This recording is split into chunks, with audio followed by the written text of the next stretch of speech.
You know, a long time ago, I got asked on Twitter, if I had the power to do something with Red Hood in a storyline, what would be the storyline that I would do?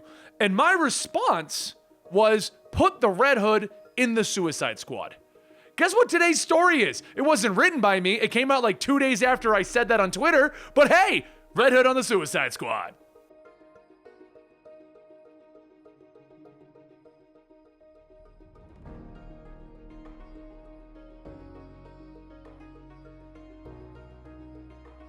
If you haven't been following the Red Hood and the Outlaws, Red Hood has teamed up with Bizarro and Artemis to basically do good in the city. But Bizarro seemingly died until Lex Luthor turned him into a super genius. Bizarro then took more of a supportive role with the Outlaws, developing and creating devices that would allow the Outlaws to clean up the streets of Gotham. In doing so, Bizarro also sent a message to Batwoman and her team stating that their assistance is no longer required in the city. After setting up a trap for the Outlaws, Batwoman defeated them and turned them over to the only person that could keep the Outlaws in check, Amanda Waller. As Jason Todd sits chained to a chair, a voice tells him, "I have it on word that you become the scourge of Gotham. Came out of nowhere one night and started lobbing heads into duffel bags. Suppose I should be shaking in my boots. But when I look at you, I don't see an outlaw. All I see is a punk." The interrogator begins to write and says, "Please, Mr. Boomerang." Boomerang stops him and tells him, "It's Captain." And the interrogator says, "Okay, please, Captain Mr. Boomerang, you are here to just observe." Boomerang doesn't listen to the man and picks up Jason's costume, asking, "Are you a crime boss? Why in hell keep the bat symbol on your chest?" Jason smiles and says, "Cuz." And Boomerang shouts, "Cuz why?" Just then, the costume releases an electrical charge, shocking Boomerang and the two guards that are with him, and Jason tells them, "Just cuz." The other guards ask him, "What do we do now?" And the interrogator shouts, "Kill him now!" 2 shots go off, and a second later, the interrogator struggles not to swallow. Jason, still wrapped in his chains, holds the interrogator's pen to his throat, telling him, "Be a bud and get the keys to get these things off." The interrogator tells him, "Of course, right away, but I should point out that this place is the most secure facility in the world." Jason pushes the pen against his throat even harder, asking, "Do I look very secure to you?" Over in another cell, the sirens begin to go off and Harley Quinn says, "Whoop whoop! I hate the whoop whoop! Whoop whoop" roughly translates into "someone is trying to escape." Where were we? Oh, Harley goes back to her clipboard stating that they should really just concentrate on the task at hand. They were really close to a breakthrough. Now, where were we? We were just starting to talk about your mother and how she was never there for you while you were growing up. Artemis sighs, telling her, "By the 7 beards, I said no such thing." Harley then yawns, telling her, "This is boring. You don't cry, you don't beg. All Amanda wants to know is what Jason is up to. But if you're not going to respond to my Jungarian psychoanalytic exploration, then I'm just going to have to find out in a less subtle way to examine what's inside of your head." Harley reaches under her pillow and slams the giant mallet onto the ground. And that's when she hears Artemis tell her, "To me, mistress." The ropes holding Artemis rip off, and as Artemis stands there, her axe is suddenly with her. And she says, "I need to find my teammates, so are we gonna do this?" Harley shouts, "That's fine with me! I don't get paid either way!" Back down the hallway, Jason makes his way through the facility when he's suddenly stopped by 4 armed guards. The guards begin to yell to throw down his weapons or they're going to be forced to terminate him with extreme prejudice. And Jason tells them, "Jinkies! I was just gonna say the same thing, but fine, I guess I'll throw my guns down." As he holds his arms up, there are several smacks. And when Jason looks back, he sees Artemis standing there over the guards. He asks, "How did you escape?" And Artemis tells him, "How did you escape?" Jason tells her, "That's a fair question, but seriously, how did you escape?" She asks him, You're kidding, right? If you could escape, why do you believe that I wouldn't be able to escape from Harley Quinn?" The two begin running and Jason says, "Wait, you just took on Harley? By yourself? And she's fine?" Artemis says that she's just a lunatic with a hammer. Why on Mother Earth would she not be fine? Once the two reach the sickbay, Jason kicks in the door and both him and Artemis ask, "Bizarro?" And he looks back up from his chair telling them, "Well met, my compatriots. Director Waller and I were just discussing our relationship over tea and this delicious mayo and cucumber sandwich. Amanda, you know Red Hood and Artemis." And Amanda sips her tea, telling Bizarro that she knows of them. Jason pulls out his gun, asking to give him one good reason he shouldn't put a bullet through Waller's head. Bizarro puts the gun down, telling him, "That Red Hood, always joking." Bizarro goes on stating that as an act of good faith, he shared with Amanda an interesting observation while he scanned the facility with his microvision. He couldn't help but notice the subatomic tremors. most often associated with long theorized precursors to the apocalyptic shifting of the Earth's tectonic plates. An image projects from Bizarro's suit, and he says that after running a planet-wide diagnostic through the onboard computer that he built into his suit this morning, he has found 4 underground installations built into the Earth's crust with futuristic technology that is currently not existing in this time period. That alone would be alarming, but one of these, which contains the power source of all 3, has fallen into a state of neglect. Miss Waller was kind enough to confirm that these bases are called colonies, and they were a communion of a hateful creature known as Harvest. Harvest has dedicated his time-traveling resources to establish an organization called Nowhere, which was designed to capture the next generation of metahumans and force them into servitude.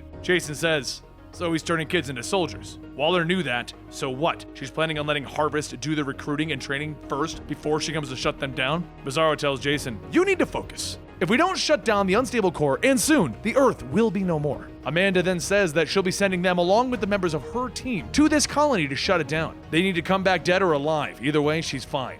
As the outlaws begin to suit up, Jason then asks, how does this help us with our undercover war on crime in Gotham City? Bizarro finishes fitting Artemis's harness and says, on the contrary, we can't very well accomplish our worthwhile goal if the outlaws are incarcerated and forced to work for the authorities. Why? You do trust me, right? Jason tells him, of course, and Artemis says that she does, for the moment. As Bizarro sets up his quantum doorway, everyone begins to walk through it, and Bizarro tells Amanda that he must thank her for this opportunity. They will prove that they are more valuable as free agents than members of Task Force X. Amanda then asks, is that what you think this is? We'll talk about it if you come back. As she goes to slam the door shut, everyone walks out into the Arctic snow. Harley shivers, stating that if she knew where they were going, she would have worn her insulated bloomers. Not even 5 steps in, Boomerang shouts that the doorway could have taken them anywhere, and it decided that freezing them to death was a good way to go. Bizarro tells him, please relax, we are exactly where we need to be. His eyes begin to glow and he releases a blast of heat, melting parts of the ice away to reveal the entrance to the colony that he was talking about before. Boomerang then says, look, the Suicide Squad is mostly about overthrowing governments and assassinating peeps, but this... Artemis tells him that if he'd like, he can wait outside. And Harley grabs Jason from behind, shouting, dibs on body heat! To which Jason dreadfully yells, don't even. Croc begins to open up the hatch, telling everyone, Crocs aren't known for their warm blood, so if nobody minds, we're taking this inside. As everyone gets in, Bizarro begins to display a hologram of the facility's map, breaking the group into 3 teams. Red Hood and Croc will search for the resources left behind by the previous owner, Harvest. Artemis and Harley will perform a cursory search for any of the teenage survivors, and the remaining Suicide Squad members and himself will deal with shutting down the facility. Before everyone breaks off, Deadshot points his gun at Bizarro, telling him, there's only one problem with that plan. We don't work for you, and we sure as hell ain't gonna take orders from you. Bizarro tells him, fine. Who is your field commander then? Harley says that'd be her, but what does she know about all this brain talk? Sounds good to her! A short while later, as Jason and Croc search the facility, they come across 2 steel doors, which Croc easily pries open. They both look up to a cross that someone is tied to, and Croc says, ain't that Harvest, the guy that runs the place? Jason tells him, past tense, apparently he pissed someone off, huh? Croc tells him that that ain't their rodeo to find out. They should just grab the booty and get out of here before something goes boom. Over with Artemis and Harley, they begin searching through the residential wards, but soon they touch down into the lower levels and Harley begins to run off on her own. Artemis quickly grabs her, telling her not to move. This place is sacrosanct. Death has happened here. As Artemis looks around the ruined housing area, Harley takes a deep breath, telling her, finally, just when I was starting to hate this place. Artemis silently tells herself that there is something very wrong with this girl. Over at the colony's core, which is covered in defense lasers, Bizarro asks, so what do you think?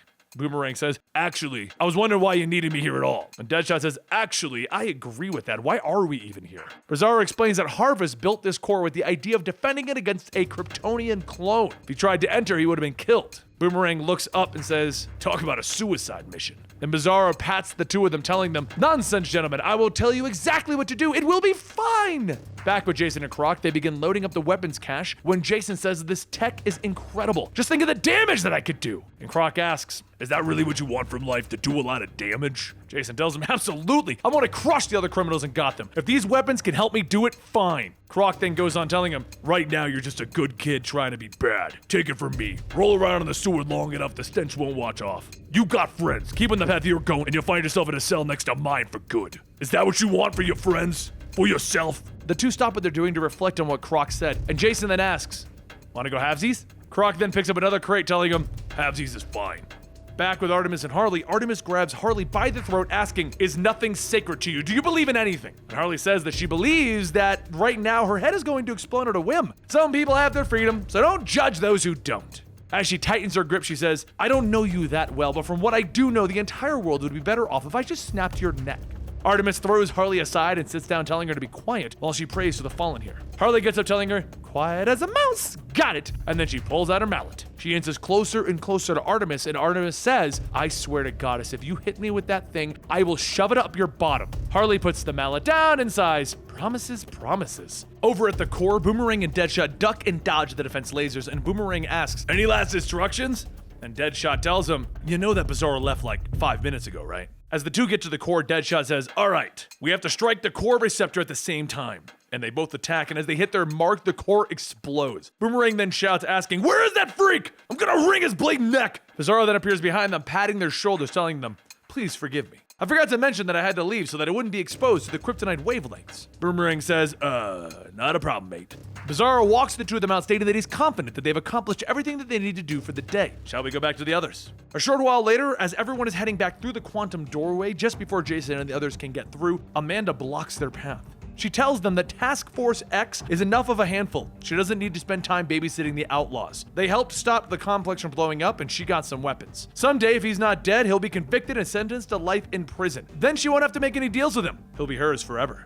She can wait. Amanda slams the door shut, telling them to leave, and Jason shouts, "Forget to call!" Back in the floating hideout of the outlaws, Jason begins checking off the weapons that he secured, and he says, "Neurosplatter? I almost don't want to know what that does." Artemis walks up asking if he's not concerned, and Jason asks her, "What, about Bizarro? I'm beginning to think that you're having trouble getting over the fact that he doesn't need us anymore, not like he used to." And Artemis says, "No, that is the only part that makes her happy at all." Jason tells her, "You might say that, but I don't think you've accepted that our Bizarro is all grown up now." Seriously though, I love this story. It was a lot of fun. I'm enjoying the Red Hood and the Outlaw series with Bizarro, Red Hood, and Artemis. I feel like this was a wasted opportunity. I feel like we could have had a lot of stories with Red Hood and the Outlaws on the Suicide Squad. It wouldn't even have to be in like proper continuity. You could have just said, this happened for 6 months over here, ignore it. But whatever, we got it. We got to see what it's like. It was pretty cool. I enjoyed it.